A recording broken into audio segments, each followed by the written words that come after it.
Muito bem. Na semana passada, a Organização Mundial de Saúde emitiu um relatório que chocou ou polemizou, pelo menos, boa parte da população mundial.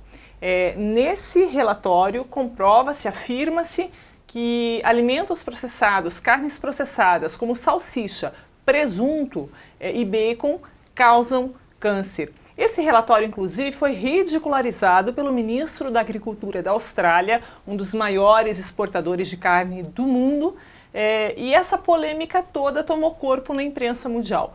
Quem vai falar sobre isso é o médico coloproctologista e cirurgião do aparelho digestivo, Gustavo Curashi, porque a nota também refere-se à questão do câncer coloretal no consumo desses alimentos específicos, né? Tudo bem, doutor Gustavo? Tudo bem, Soraya. Tem razão da gente se preocupar com esse tipo de relatório ou há um certo exagero nisso? Eu acho que tem uma certa razão. Esse ponto da carne vermelha, das carnes processadas, há muitos anos a gente já tem ela como um fator de risco.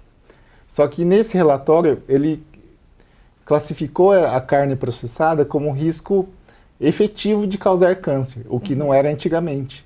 E isso que chocou mesmo a população e muitos especialistas nesse assunto. Tá certo. Segundo o documento, para quem não teve acesso a essas informações, 50 gramas de carne processada por dia, o equivalente a 2 fatias de bacon, aumentam a chance de desenvolver câncer coloretal em 18%. Há pesquisas no meio médico, até pelo seu habitué, né, a sua forma de trabalhar especificamente nessa área da medicina, comprovam esse tipo de pesquisa, doutor Gustavo? Este relatório foi baseado em vários experts no assunto. Então são aproximadamente 10 experts, 22 experts em 10 países, certo, que estudaram cerca de 800 pesquisas mundiais. Então isso é um estudo que abrange todo o mundo, com diferentes dietas, diferentes meios de comer carne, e todos esses comprovam que existe sim um fator de risco. O que talvez torna isso menos preocupante é que ele classificou, por exemplo, como o tabagismo, que o tabagismo causa 1 milhão de mortes por ano por câncer de pulmão. A carne vermelha, a carne processada, ela causa menos, uma porcentagem bem menor, mas porém ainda assim é um fator de risco relevante para o câncer coloretal. Esse relatório, ele comparou o consumo da carne processada com o tabagismo. Acho que foi isso que causou toda essa polêmica na Austrália, né? Eu estava comentando, inclusive, que leu entrevista e ouviu também entrevistas pelo rádio com relação ao ministro da Agricultura, né? Isso não causa nenhuma surpresa para a gente, né? Óbvio que eles vão se pronunciar dessa forma. Mas o que a população quer saber é se realmente há motivo para se preocupar, tanto quanto com o consumo do tabaco ou não. Essas notas que são emitidas funcionam principalmente como alertas e principalmente para as nossas autoridades. Como está havendo um consumo aumentado, exagerado desses produtos, isso vem causando aumento do número de câncer, causando o aumento do número de problemas relacionados a isso. Pode-se ver a obesidade, por exemplo, o consumo de carnes processadas, de bacon, de hambúrgueres, aumentam a obesidade. Das doenças associadas, e né? todas as doenças associadas. Então, eu acho que isso funciona mesmo como um alerta para a população entender que o consumo exagerado, seja de presunto, de mortadela, de bacon, de alimentos com muita gordura, elas não fazem bem para a saúde. Não é que é proibido se alimentar desses alimentos, mas realmente tem que se tomar cuidado e tem que observar que a alimentação rica em gordura, rica em açúcares, isso realmente faz mal para a saúde e isso é comprovado numa proporção talvez menor que o tabagismo, mas é maléfico para a nossa saúde. Sem dúvida, é tão bom, né? O tal do bacon. Doutor Gustavo, de forma mais branda, estava lendo pela falta de provas até mais contundentes, a organização também reforçou o alerta em relação à carne vermelha, né? Daí que pegou lá na Austrália, dizendo que ela seria provavelmente cancerígena. Qual é a recomendação do médico? Então, a carne vermelha, ela tem seus benefícios, então ela deve fazer parte da nossa dieta. Ela é rica em proteína, rica em zinco, rica em ferro, principalmente. Certo. Então, ela deve fazer parte da nossa dieta. A quantidade, o recomendável é cerca de 100 gramas por dia ou menos. Então, isso equivale a um pequeno bife, né? Não é por aquele dia. exagero todo. Não é aquele exagero. Então, a nossa recomendação é que se baseie mais ou menos em um tamanho de um bife pequeno, ou que se consuma 2 a 3 vezes por semana, e nesses outros dias haja substituição por uma carne branca ou por outro tipo de proteína, para que não corra esse risco.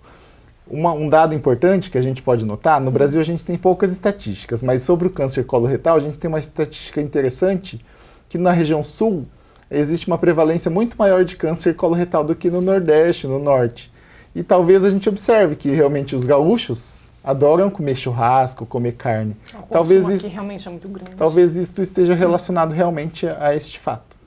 Doutor Gustavo, agora vamos até explicar um pouquinho mais para as pessoas que estão em casa a questão da carne processada, né? Por que ela faz tão mal à saúde? Falar um pouquinho sobre esses aditivos que podem aumentar aí o potencial cancerígeno. Realmente o mecanismo que esses aditivos causam câncer ainda não são conhecidos. A gente sabe que a carne ela tem um produto que chama uma nitrosamina, que quando ela é aquecida ou ela é defumada, ela aumenta essa quantidade e exacerba a chance de existir um câncer. As carnes processadas, a gente tem que lembrar que são colocados produtos que às vezes alteram o sabor e alteram a capacidade de se manter esse produto, às vezes sem refrigeração, por mais tempo, às vezes são colocados o sal, né, e alguns outros produtos para se manter. E talvez isso esteja mais relacionado ao maior risco de câncer do que, por exemplo, uma carne in natura, né? A carne vermelha em si. Tá, vamos pensar aqui no dia a dia, no uso comum, até para dona de casa, para a pessoa que organiza aí o cardápio em casa. 100 gramas por dia de carne, todos os dias não faz mal a ninguém. Ou esse número tem que ser reduzido, só para destacar bem isso daí. Então, 100 gramas é o limite, né? É o limite, não que tenha que comer todos os dias. Não que tenha que comer todos os dias. E lembrar que, assim, cada organismo, cada pessoa é uma pessoa. Então, tem pessoas que a gente sempre escuta no consultório. Ah, doutor, eu fumo a vida toda e não tive câncer, né? E realmente vão ter pessoas que vão ter proteção genética. Mas, de modo geral, é bom a gente não arriscar, porque a gente nunca vai saber se vai ter ou não vai ter. Então, o ideal é você consumir aproximadamente 2 ou 3 vezes por semana, e, se possível, manter essa quantidade de 100 gramas, né, por dia. Certo. Para um indivíduo, o risco de desenvolver câncer coloretal, né, câncer no intestino, por causa do consumo da carne processada, continua pequeno? Vamos falar especificamente do câncer de intestino ainda, né? Quando essas chances aumentam? A chance pelo consumo de carne é difícil de se basear, mas estatisticamente, pelos estudos que foram feitos, cerca de 17% a 18% podem ter a culpa pela carne processada. Então, esse que é o risco que foi alertado pela Organização Mundial de Saúde mesmo, para avaliarmos melhor e tentarmos combater, né, diminuir o risco mesmo dessa alimentação. Na verdade, é uma recomendação que eu, ao menos, estou ouvindo há muito tempo aqui com os médicos que passam pelo programa, pelo dia a dia, pelo contato. Vocês sempre estão falando sobre isso. É a questão do equilíbrio, né? De saber comer bem. A questão da reeducação alimentar, que é difícil para a gente incorporar no dia a dia. Eu admito, é difícil mesmo, né? A gente tem hábitos alimentares aí, vícios alimentares, que às vezes tem que aparecer um relatório desses, se tornar uma polêmica mundial, para a gente perceber, opa, peraí, olha, tem 22 estudiosos, pesquisadores, dizendo de 10 países diferentes, como o Dr. Gustavo ressaltou aqui, que estão dizendo que realmente causam câncer. Então é bom tomar cuidado. É mais ou menos isso, né, Dr. Gustavo? No dia a dia a gente sabe, todo mundo no fundo já sabe. Olha, se eu comer muita gordura vai me fazer mal, se eu comer muito açúcar vai me fazer mal, se eu ganhar um pouquinho de peso quer dizer que eu estou exagerando. É verdade. Mas o difícil é reconhecer e se reeducar, né? Então quando a gente percebe que a gente fica doente, talvez é mais fácil, mas essas prevenções é para evitar mesmo que a gente fique doente, que a gente precise recorrer ao médico, que precise fazer um exame, ou precise... É a prevenção. Por isso, a prevenção é quando a gente não tem e pode ter. Isso que é o difícil, né? Porque, eu não tenho nada, eu vou fazer o quê? Eu vou continuar comendo.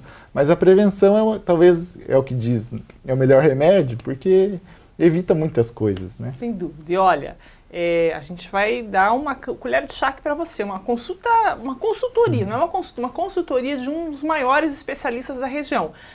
Para a pessoa não ter problema intestinal ou se tem uma predisposição para diminuir os riscos, vamos falar agora o que ela deve consumir, doutor Gustavo? Então, assim, o fator prevenível do câncer é você ter um intestino saudável. Para você ter um intestino saudável, é recomendável que você ingira bastante água e coma bastante fibra. A ingesta de fibra, ela, além de trazer benefícios para o seu intestino funcionar bem, normalmente onde a gente encontra fibra? Nas frutas, nas verduras, nos legumes.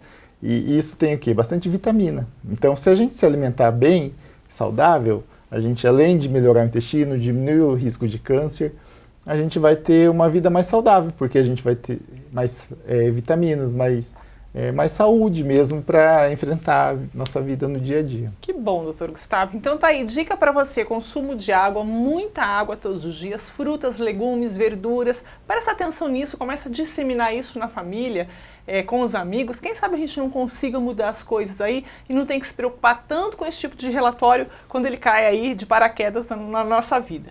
Doutor Gustavo, obrigada por ter vindo. O bebê tá chegando, né? Para quando? Para chegar janeiro ou fevereiro. Tá certo, olha aí, vai ser papai, doutor Gustavo. Maneiro de primeira viagem, né? Um abração para a esposa, para Keila então, né? Boa sorte para vocês. E no bloco seguinte a gente vai falar sobre depressão. Será que ainda continua sendo o mal do século? Você vai saber daqui a pouquinho. Até já.